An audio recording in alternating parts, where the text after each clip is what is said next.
You're listening to the Hour of the Time. I'm William Cooper. Ladies and gentlemen, there are some really... I started to say strange, but I can't do that because I predicted that these things would happen. The continuing round of bullshit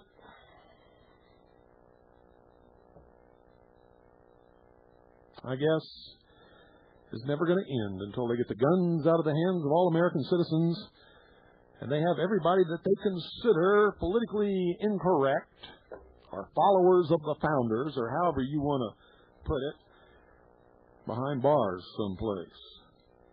I got to tell you, this is incredible. The media has discredited itself again.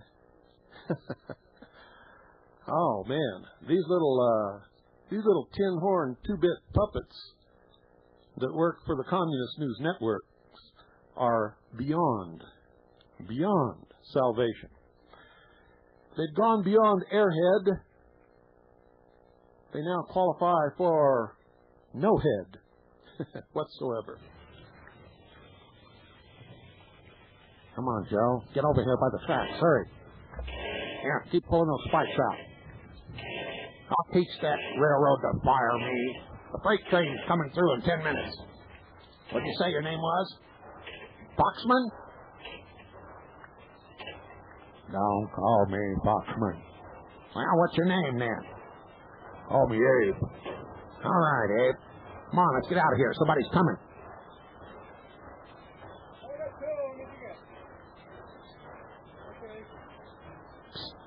Over here. All right. I gotta get back to New York right away.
Well, that's what happened today, folks, down in Arizona. Little town, just southwest of Phoenix, and no, it was not near the border. And no, I don't know who did it. Nope, I sure don't. But I'll tell you this. Nobody else in this world does either. My little scenario is just as good as what you heard on the news today. In fact, it's probably 5,000 times more accurate. And in any case, it's more truthful. I don't know what the name of the guys were. And I was just, play acting here. But these guys on the communist news networks and the Allied Broadcast of Communism and the National Communist Broadcast and the Communist Broadcasting System are just a pack of nitwit puppets, puppeteer, parrot liars. That's a fact. Now, let me sort of brush you up just in case you weren't paying attention today. And, that's possible. That is really possible, ladies and gentlemen. Where am I here? Where's my thing? Oh, here we go. From KFOR, Channel 4 News in Oklahoma City. And this is from our Oklahoma people, by the way, which are always on the ball. Kevin Ogle, the co-anchor, says this: there's one reported dead and at least 78 others hurting today from a train derailment of an Amtrak passenger train in southwest Arizona. Several of the cars plunged off a wooden bridge into a dry ravine. After a day-long investigation, law enforcement authorities have come to the conclusion that domestic terrorists sabotaged the rail lines. The group responsible? The county sheriff in Arizona thinks it's a group calling itself, quote, the Sons of the Gestapo, end quote. Well, I got to tell you,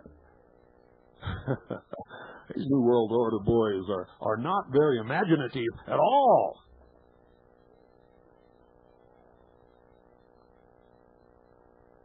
Alan Martin is in the Sky Center with more on what looks to be sabotage. I hate to even ask what Sky Center is and how they got their Sky Center from Oklahoma to Arizona. Alan Martin, reporter.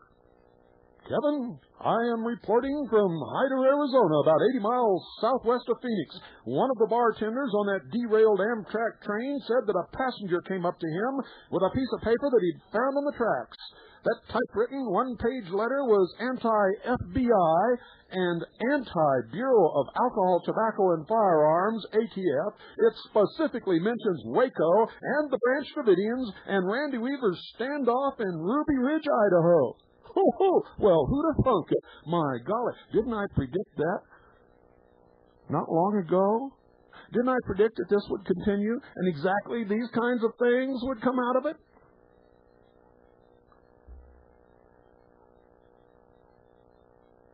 Some other evidence found on the tracks included this.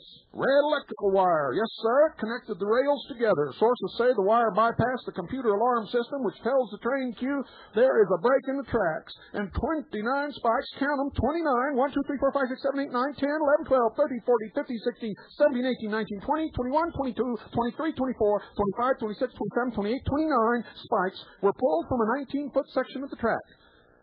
The train hit the sabotage section at normal speed, and is lucky more people weren't killed. Yes, sir. The sheriff says he is sure this is domestic terrorism.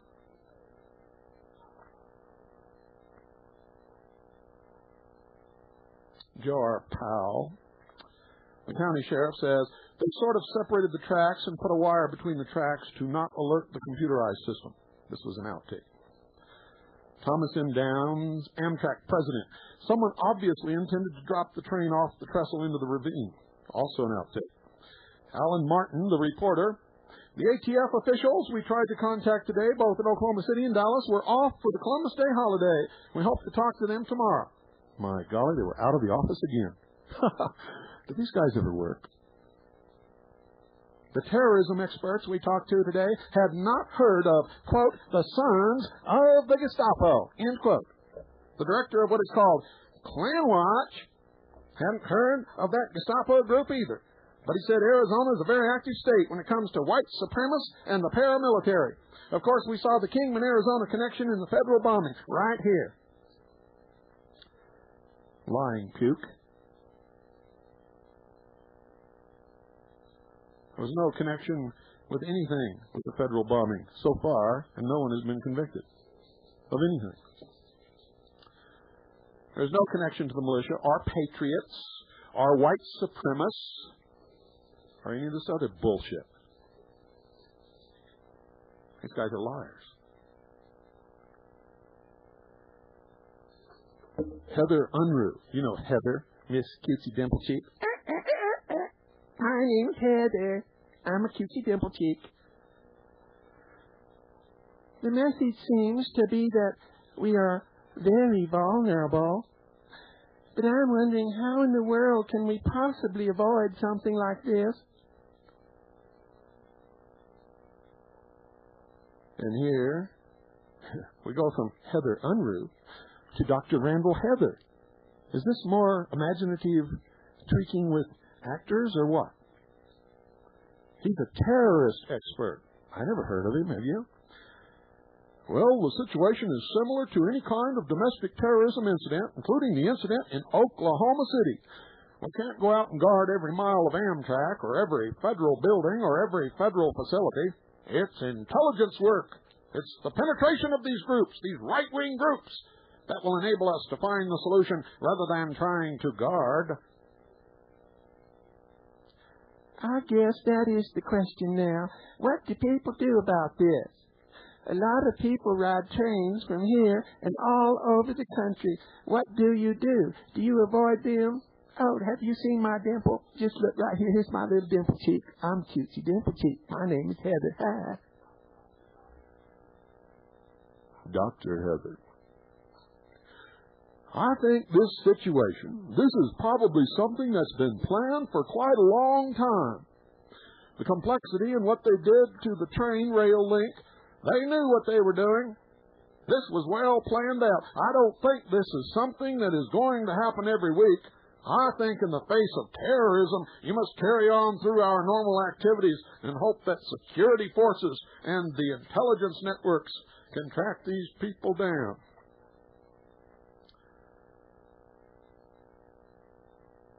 When we talk about domestic terrorism, can you explain the differences and the similarities between this and the Oklahoma City bombing?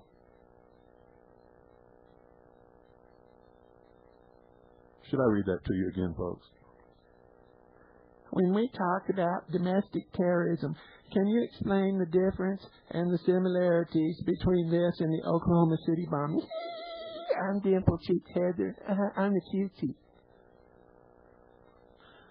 I think it's similar in terms of the note left by the train tracks talking about the ATF and the federal government. So this seems to be one of those anti-federal government groups, these extreme right-wing groups. They may have taken the initiative, seeing the Oklahoma City bombing, saying, well, we can do this too. We can strike at the federal government. This is a very important change, however. The strategy may be the same, attacking the government,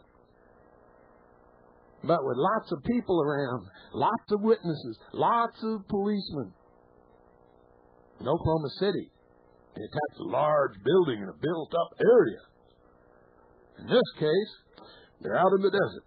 There will be virtually no witnesses and probably very little evidence of who did it. And it's a very important change in tactics from what happened in Oklahoma City.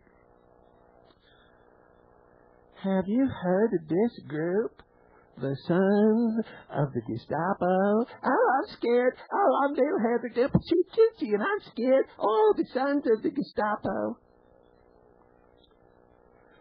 I think this is probably just a throwaway name that they have made up for the attack.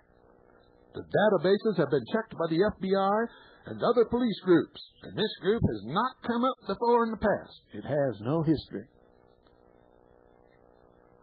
Dr. Randall Heather, thank you for joining us in our newsroom tonight. I'm Heather Unreal. Cheeky Dimple Cheek.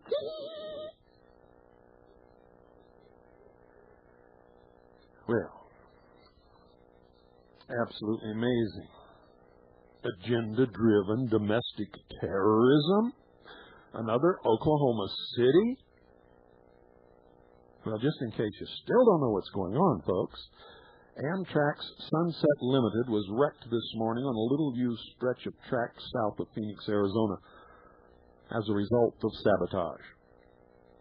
It was not high-tech sabotage. It wasn't even sophisticated. They pulled some spikes out of the track, pulled the track over, attached a wire between the two broken pieces so that it wouldn't flag the signal and stop the train, and that's all there was to it. You had to know something about the railroad and how the signals work and how the emergency system works. So it probably is somebody who works for the railroad who got fired or is angry at their boss or something like that. I really don't know. But Joe Blow, average citizen and white supremacists don't know how to do that, even though it was a simple thing to do. They would have never known to rig the wire. Somebody knew what they were doing, knew a lot about the railroad. Probably a disgruntled employee.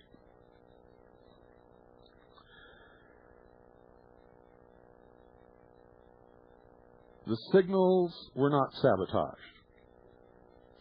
The tracks were damaged at a trestle to derail the train into a gully.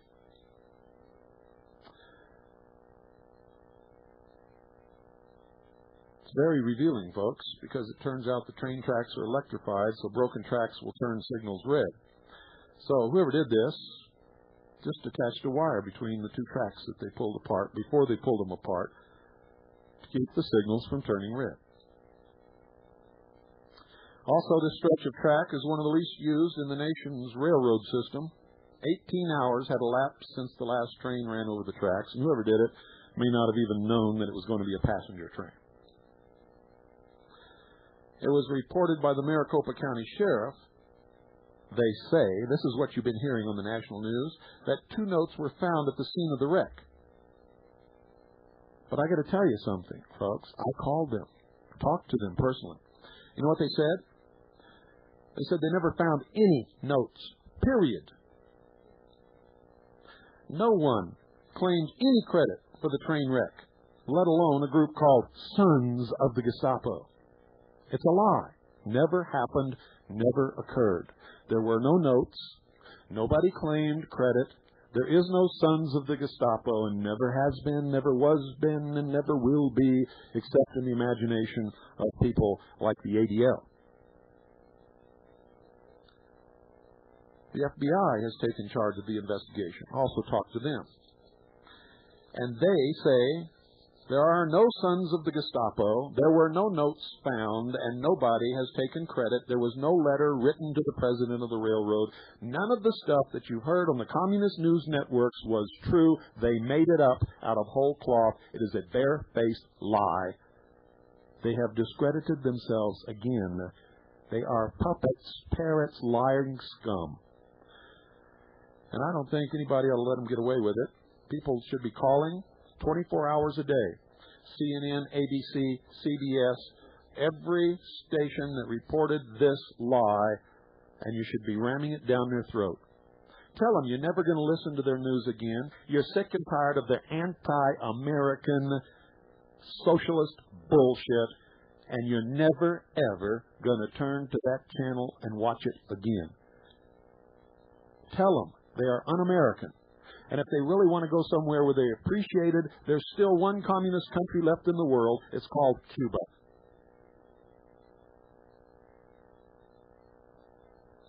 And yes, you might have to look, and you might have to call information, and you might have to do a little work to find the numbers to call. I think it's about time you did, don't you? Don't you think it's about time you stuck this right where it belongs? Right down their throat? They're liars. Scum, puke-faced liars. Another attempt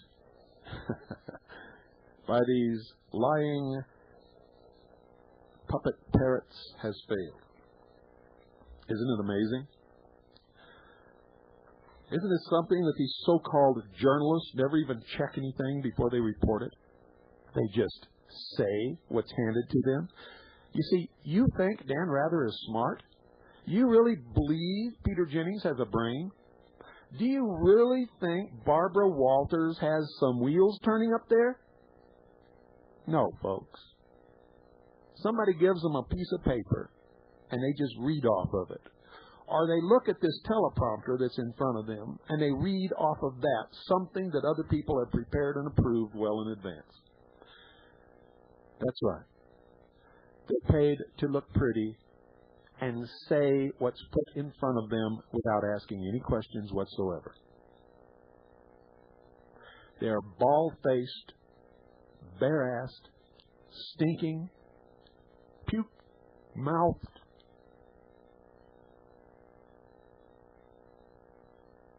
puppet, parrot liars. And you can tell them I said so. It won't surprise them, because I've already done it. And I will continue to do it. And I just did it again, didn't I?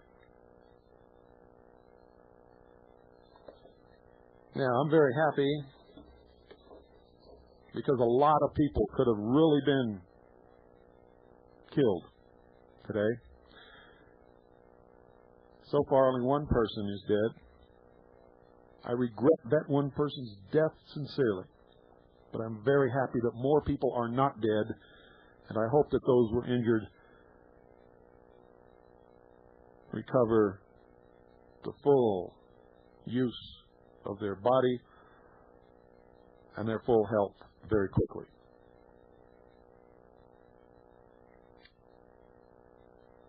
It's a shame we can't sue these liars in the media, because they need to be sued. They need to be raked across the coals. And here's another thing. Did you miss the last UN flag raising and wish you'd been there to make a difference? Well, here's your chance, folks. In Lansing, Michigan, Tuesday, October the 24th at 10 a.m., at the City Hall building directly across from the Capitol building in downtown Lansing, the mayor is planning to raise the United Nations flag. And he says if protesters show up, he's going to use gas. So, folks, here's what we're asking you to do. Go to Lansing, Michigan. Be there Tuesday, October 24th at 10 a.m. Take your gas mask. Take all the gear that you've been getting ready and test it out. And if the mayor uses gas, just calmly in the midst of the gas storm, walk up, pull that stinking traitorous flag down, stomp it into the dust, and then burn it. That's right. And tell them you heard it on the hour of the time. But don't hurt any person. Do not hurt any person. Period. You can also tell them I said that. And let me see what else we have here. Because I do have something else. Oh, here it is. Oh, yes. Oh, yes, oh, yes, oh, yes. There's a guy named Ray Lampley. Ray Lampley thought he was going to get away with something. He forged this letter on White House stationery, which he obviously copied off of some internet forum somewhere. And I'm going to read it to you. It has the White House seal. It says the White House, Washington, September 25th, 1995. To the Honorable Arlen Specter, United States Senate, Hart Building, Room 530, Washington, D.C., 20515. Dear Senator Specter, the administration is quietly looking into the feasibility of enforcing Executive Order 10998 to control the stockpiling of foods by survivalists, patriots, militias, and others who have anticipated the shortages we anticipate will soon develop. Due to the impact it is now having upon the present stock level of the national food supply, this will involve confiscation of food supplies beyond a 30-day supply, arrest or removal of those who are stockpiling. This action by these Christian, Mormon, and other cult groups is producing substantial food shortages across the nation. Your input as a member of the Senate Intelligence Committee is respectfully solicited. Sincerely, signed, Bill Clinton. Well, this is a fake, folks. It's a fraud, and it's a forgery. And this guy, this little twit named Ray Lampley, did it.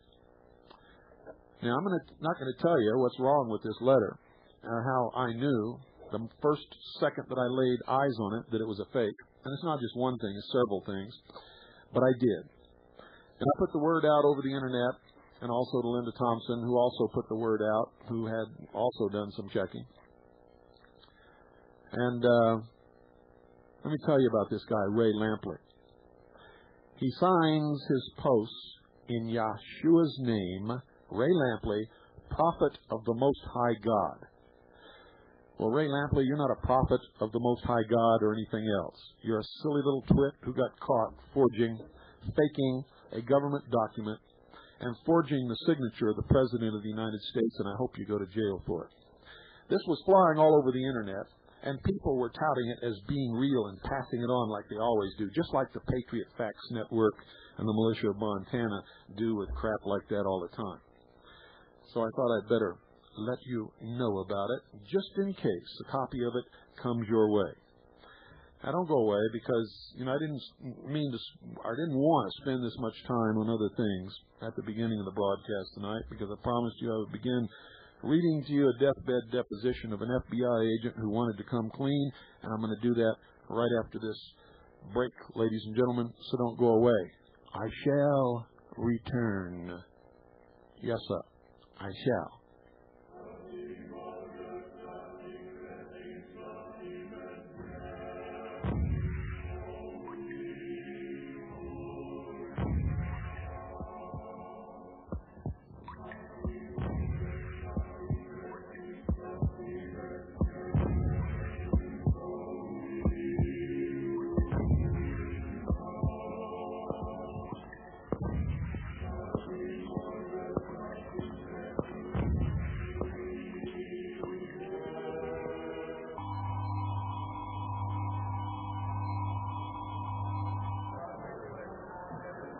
Son of the People's Temple was, in reality, a mass mind control experiment conducted by the CIA as a follow-up to something called mkultra.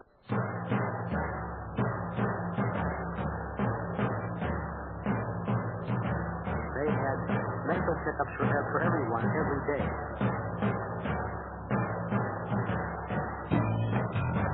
CIA plan to take over the world's judicial and political system through mind control by the year 2000. There was a mind control experimentation going on. Control of individuals, control of groups, control of world population. The New World Order. The cheapest commodity in the world is human beings. They use ultrasonics, which will boil the brain. Boil the brain.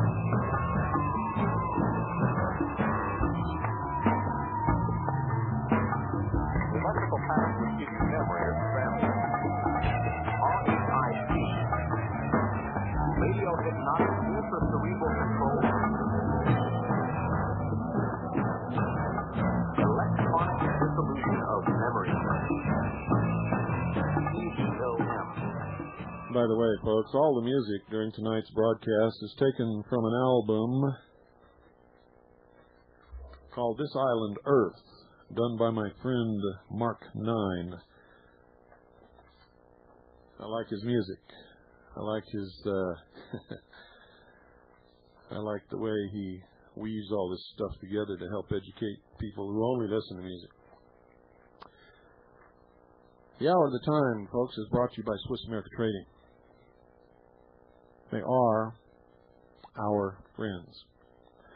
They have been backing this broadcast going on, I guess, about 3 years now. And they've stuck through thick or thin. They deal in non-confiscatable, non-reportable hard assets. That is, non-confiscatable and non-reportable now. But I don't believe that's going to last at all. You see, what I think is going to happen is, in order to gain total control of the economy and enslave everybody in a system of never-ending cashless debt chained to a computer,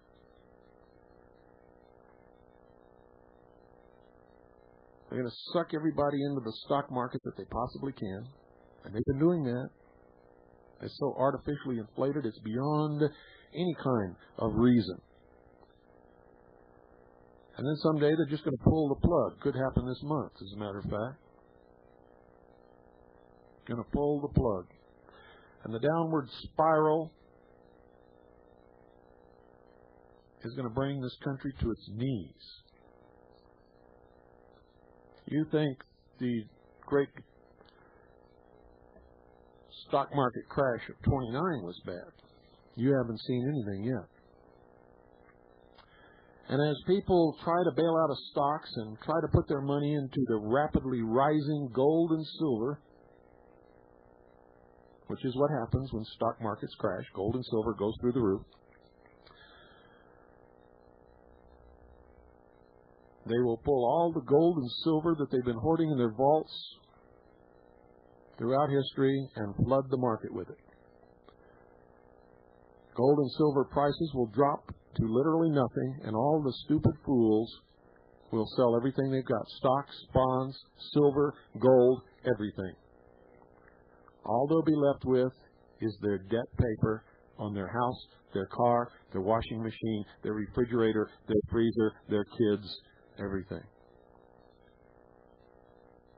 In other words, they're going to be up the creek without the proverbial paddle. And they're not going to get back down. Those who are smart will hold on to their gold and silver, because the big boys that flooded the market when the price goes down to nothing will buy it all back.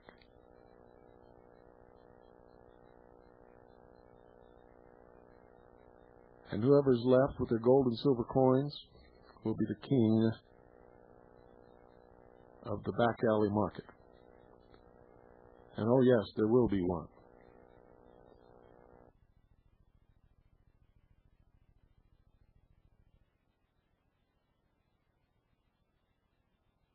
the only place where you'll be able to get things like Tampax and toilet paper and toothpaste and toothbrushes and maybe even bread. Because there's going to be a long period where commodities are not going to be available while they bring the mob to its knees. And then when everybody is sufficiently starved and hungry and have tired of killing each other, and that's the reason why I have advised you to form militias. And you can go back and listen to all my tapes. I've said it over and over and over again. The militia is to maintain law and order and military and political control of your local communities, counties, cities, and states to prevent what I know is going to happen to all of you good people.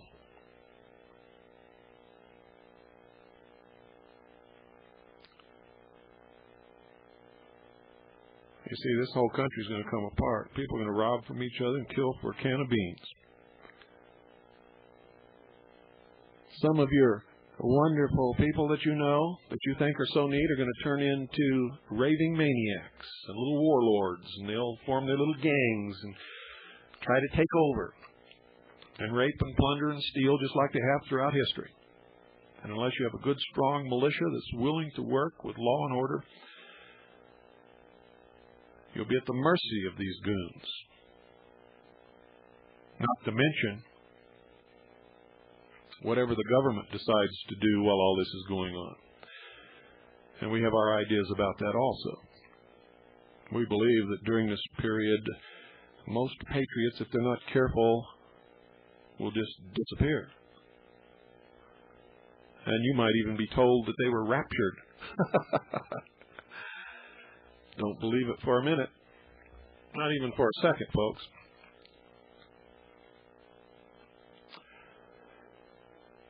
So if you want to protect yourself, you need to do several things. You need to stock lots of water, lots of food.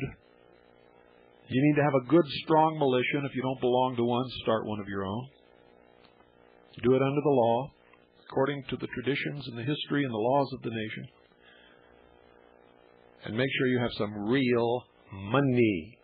Real money.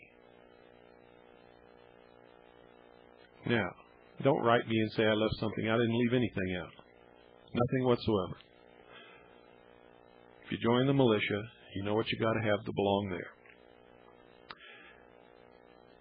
And this ain't no religious program, folks. So if you belong to a religion, it's up to you to decide how you're going to provide for your spiritual health. It's not up to me to tell you.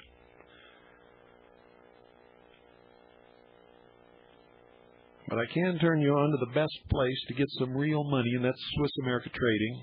And in the future here, if Jim Newman gets off his duff and sends me the stuff he's supposed to send me, we're going to offer you some good prices on some food storage.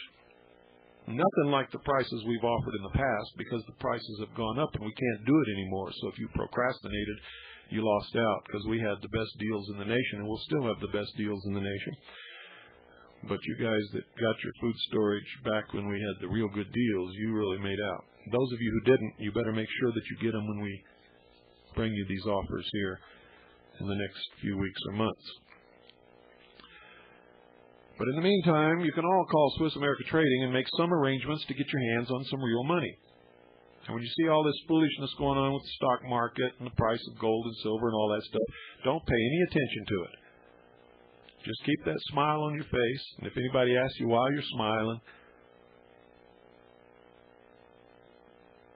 tell them you had a good dream last night. 1-800-289-2646. That's 1-800-289-2646. And don't worry, folks, if people call you crazy. They've been calling me crazy for years, but every single thing that I have ever predicted has come true, except for one. I said that Manuel Noriega would never serve any time in jail. At the time I made that prediction, based upon the knowledge that I had no idea they were so far along that they could get away with something like that. That's the only prediction I've ever made that's ever been wrong. So you'd better think about that.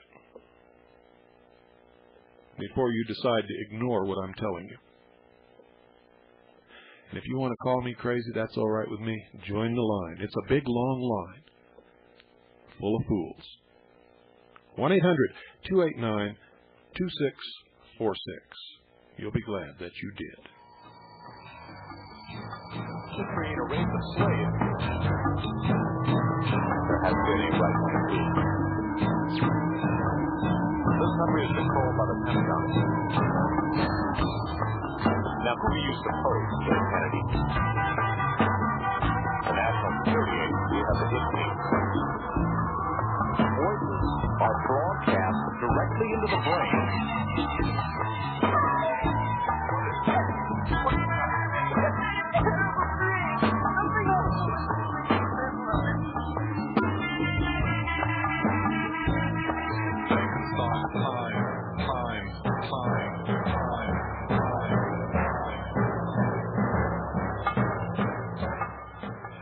Ladies and gentlemen, what I'm going to read to you is the deposition of an FBI agent, retired, who knew he was going to pass away very quickly.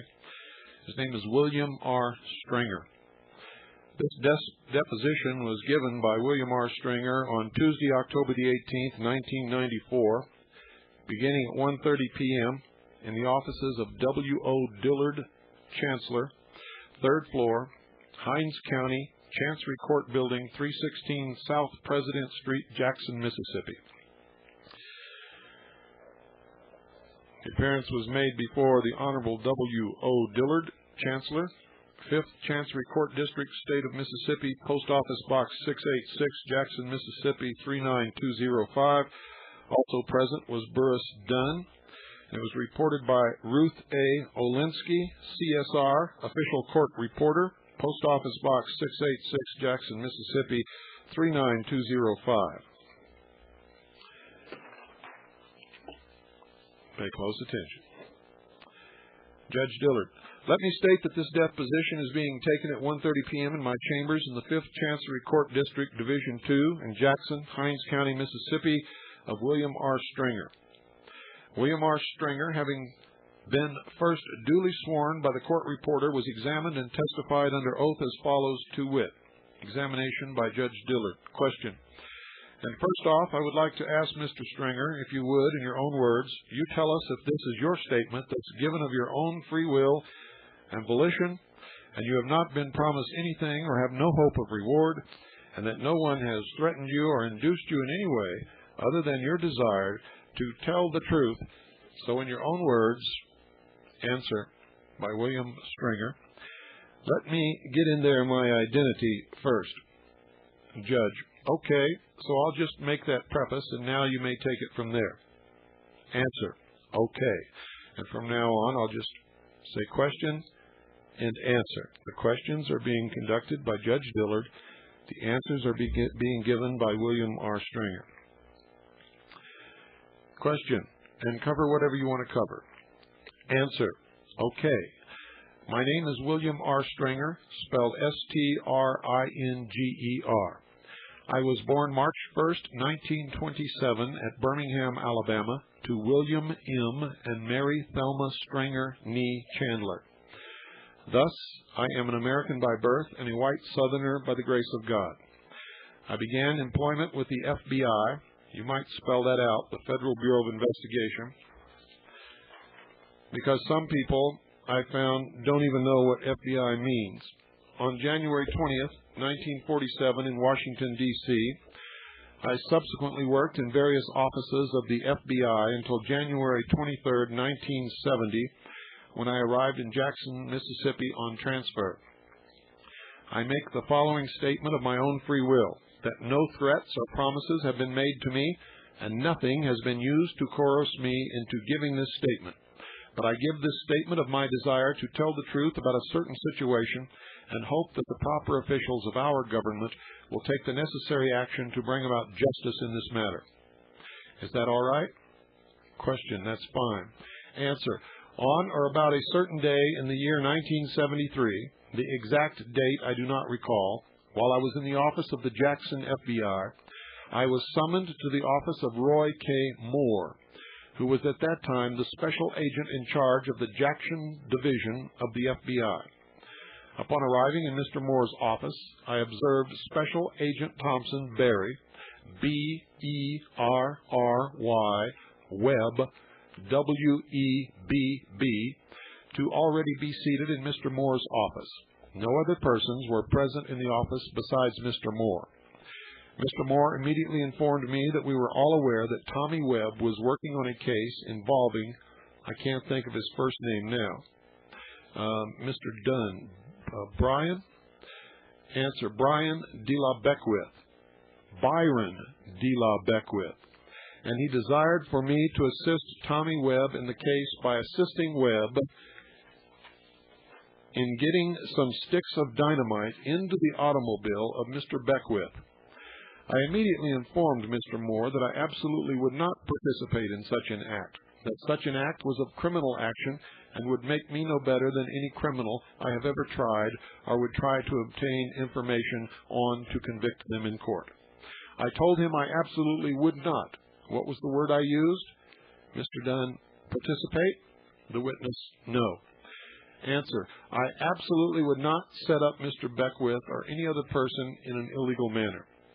Mr. Moore then stated to me that he was ordering me to work with Tommy Webb and get this dynamite into Beckwith's car so it could be used as evidence to convict him in a case. I had no prior knowledge of any details of any investigation that the FBI had been conducting on Mr. Beckwith. My knowledge of Mr. Beckwith consisted only of what I read in the newspaper and saw on the television and heard on radio. Mr. Moore then stated to me if I refused to assist Tommy Webb in putting the dynamite into Mr. Beckwith's car, he was going to have to do something to me, which he did not at first specify what he meant. He, a few moments later, said that if I did not assist Tommy Webb, Special Agent Tommy Webb, in putting dynamite into Mr. Beckwith's car, that he was going to have all of Tommy Webb's work reassigned to me, and I would have to do my own work as well as the work that was assigned Mr. Webb. I told Mr. Moore that would be all right with me, that I still refused to do anything illegal. I thereupon left Mr. Moore's office, and within a few days I started getting cases reassigned to me, which had previously been assigned to Special Agent Tommy Webb.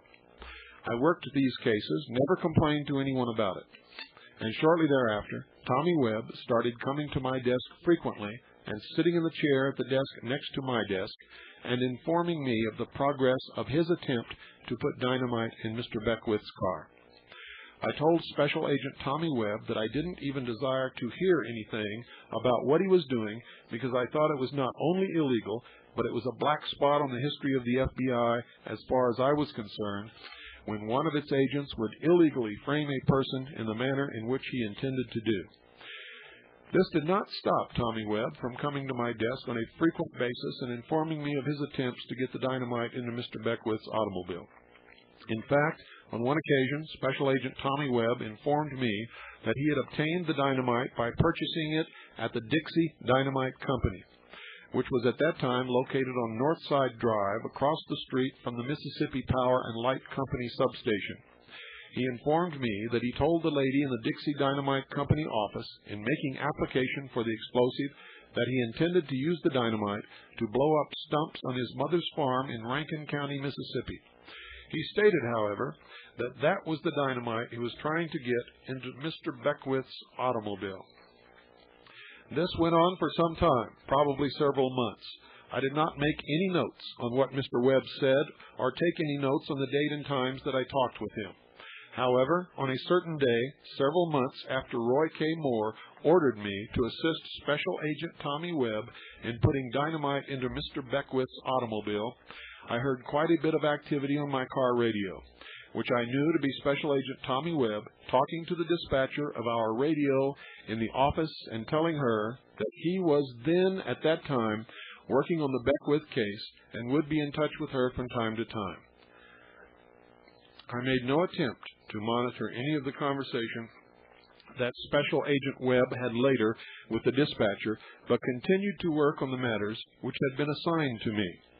On a certain date, approximately 2 to 3 weeks after that time of hearing Special Agent Webb talking with the dispatcher on the radio, Special Agent Webb came to my desk to inform me that Mr. Beckwith had been in Jackson earlier and that he had been notified of Mr. Beckwith coming to Jackson before he actually arrived by being informed of Mr. Beckwith's intention by Gordon Clark, who he referred to as one of his informants.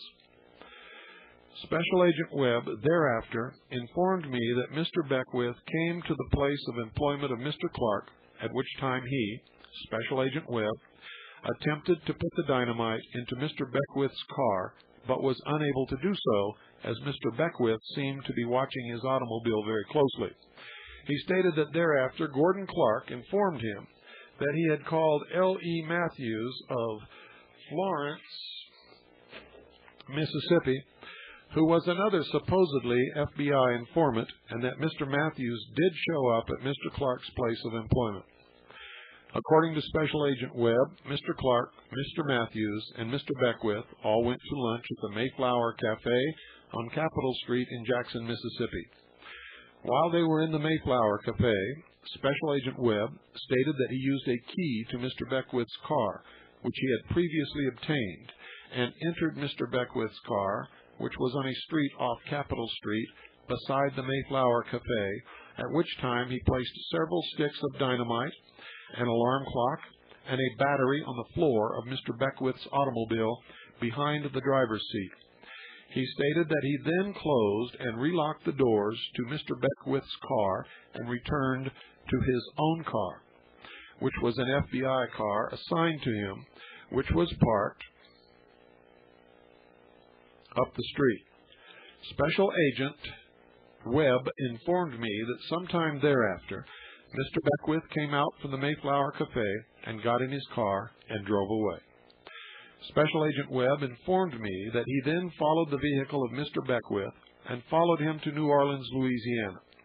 He stated that upon arriving in New Orleans, he radioed the New Orleans FBI office on the FBI radio in his automobile and informed the New Orleans radio dispatcher that Mr. Beckwith was in New Orleans and that he had dynamite in his automobile, and had the dispatcher to inform the New Orleans Police Department of the whereabouts of Mr. Beckwith.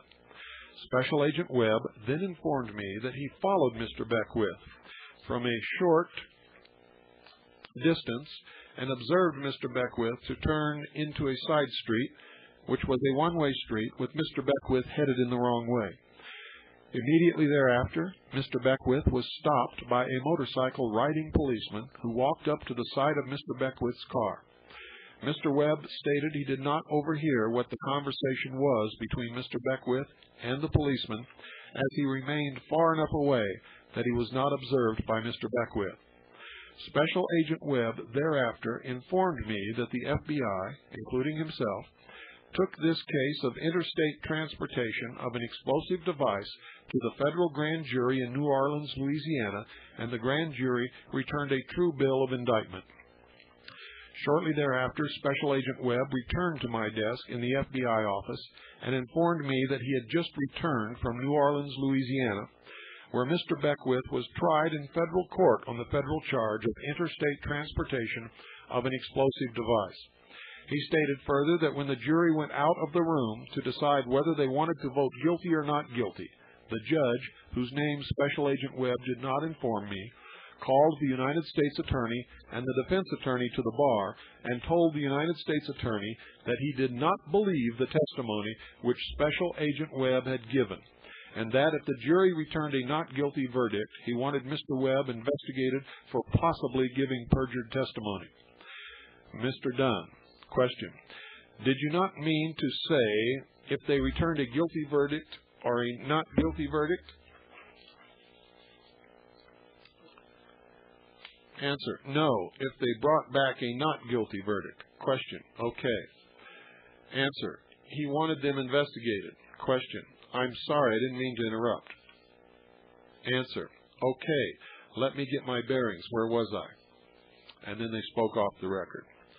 Answer. Special Agent Webb informed me at a later date that he, Roy K. Moore, of the Jackson office of the FBI, and several others, immediately went from the federal court in New Orleans to the state capital of Louisiana at Baton Rouge and conferred with someone in the state attorney general's office, who Mr. Webb stated was a former FBI agent, and that they were able to get Mr. Beckwith charged in the state of Louisiana with possession of dynamite.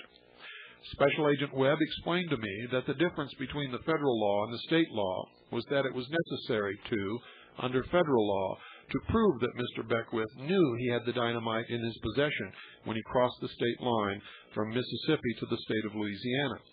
But under Louisiana law, they need only prove that he had the dynamite in his possession. They did not have to prove that he knew he had the dynamite.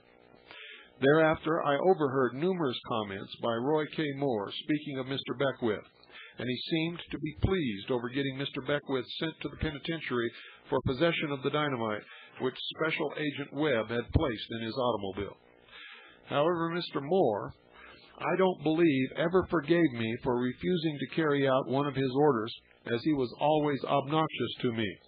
But it made little difference to me because he had never been pleasant to me from the first day that I arrived in the Jackson office of the FBI on January 23, 1970, as I was transferred to the Jackson, Mississippi office on a disciplinary transfer, which started as the result of me refusing to furnish a free motel room, a free bottle of scotch, free food from the room service, and a female which Harry Morgan, special agent in charge of the Cincinnati division, where I was at that time assigned, wanted and showed me a picture of one of my informants who was an attractive female, which he wanted to spend the night with him in the motel room. He, Mr. Morgan, was thereafter responsible for numerous allegations being made against me by certain members of the underworld in Ohio, and I was investigated by an internal investigative team out of Washington, D.C., and I was completely exonerated of any allegation which was made against me. However, when all the allegations were disproved, the inspectors who conducted the investigation summoned 4 additional aides to Cincinnati. They went over all my records for the previous year with a fine-tooth comb and found that on occasion, when I wrote up a contact with an informant who furnished me valuable information, I did not say that it was at 3 o'clock in the morning at home, as I felt that was frivolous information. And the fact that I had so much goods information on illegal activities, I did not think it necessary to put frivolous information in there that the conversation between my informant and me had been on the telephone at 3 o'clock in the morning instead of having been a person-to-person contact. For this, I was charged with having irregularities in my records, placed on 6 months probation, and ordered to report on a disciplinary transfer to the Jackson, Mississippi office of the FBI, which I later learned had been arranged by Roy K. Moore through Clyde Tolson, assistant director of the FBI at that time. Mr. Moore took this action because Harry Morgan, special agent in charge of the Cincinnati office of the FBI, was a good friend of his, and Mr. Morgan had called Mr. Moore to inform him of the matter, which he felt the truth might come out and he would be fired for trying to get me to fix him up with a female companion. Mr. Moore, Roy K. Moore, thereupon advised Mr. Morgan to not worry, that he would contact Clyde Tolson and have Clyde to transfer me to Jackson, Mississippi, and he would get rid of my ASS when I got down there. When I arrived in Jackson, Mississippi on January 23, 1970, I was immediately summoned to Mr. Roy K. Moore's office, at which time Mr. Moore was very belligerent to me and told me that he had reviewed my personnel file and saw that I had always had to work nothing but the best of the good criminal cases, but that he was going to assign me to the racial squad. Mr. Moore then asked me what I thought of that. I told him, "Boss, I'll work any case you give me." He then advised me that he was not assigning me a vehicle, but that in order to do my work, I was going to have to borrow a vehicle from another agent who was not going to be using his. On or about a certain day in May of 1970, Roy K. Moore had summoned me to his office to tell me that he was mistaken about me, that I was not belligerent and anti-FBI like he was told that I was, and that he was going to have a car assigned to me, and he was also going to have me released from the status of probation. I later learned from Mr. Jim Ingram who was my supervisor at the time, that the reason Mr. Moore took the action of giving me an automobile and getting me off of probation was that he had learned that I was arresting more fugitives than all the other agents in the office combined. Mr. Ingram stated the Jackson office was lucky to have me, as I was the best qualified special agent that had ever been assigned to the Jackson office of the FBI. That's about the end of it, unless you can think of something else. Question. Okay, let me just ask you a couple of questions then. You have your friend Burris Dunn. Is he your friend, neighbor, or what? Mr. Dunn, I didn't think I'd ever have an FBI agent as a friend. Answer, we're friends. Question, and he has assigned you to get up here to my office and explain for the record now why it was so difficult for you to get here and the status of your health at this time, which I think you had mentioned to me is why you wanted to set the record straight on some of this stuff. Answer, okay, let's start a new paragraph. You want this in the same statement? Question, yeah, I think. Answer, okay, new paragraph. Okay, let's see. Today is the 19th, isn't it? Question, 18th of October. Answer, 18th. On this 18th of October, 1994, I was brought to the office of Chancery Court Judge. What's your first name? I don't even question. Chet. And folks, we're out of time. There's a lot more. And what is coming is even more revealing than what you've already heard. You think the FBI doesn't pull shady stuff, doesn't frame people, doesn't plant explosives, doesn't murder? Well, you better think again. And don't miss tomorrow night, because you're going to find out. Good night, folks, and God bless you all.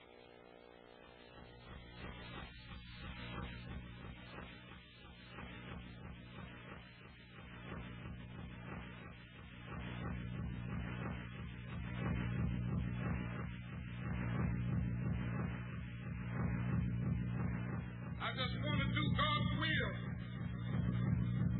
And He's allowed me to go up to the mountain.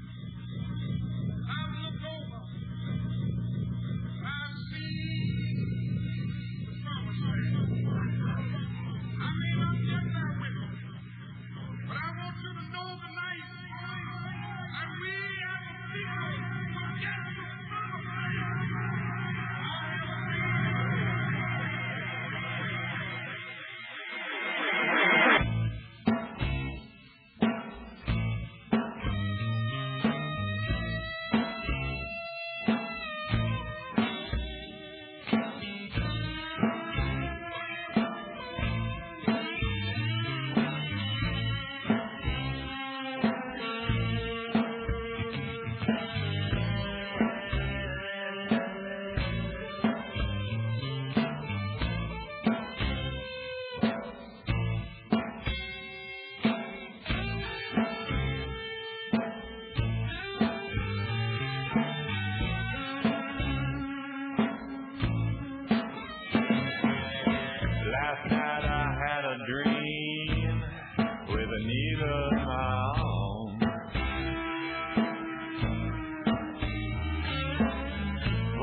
Television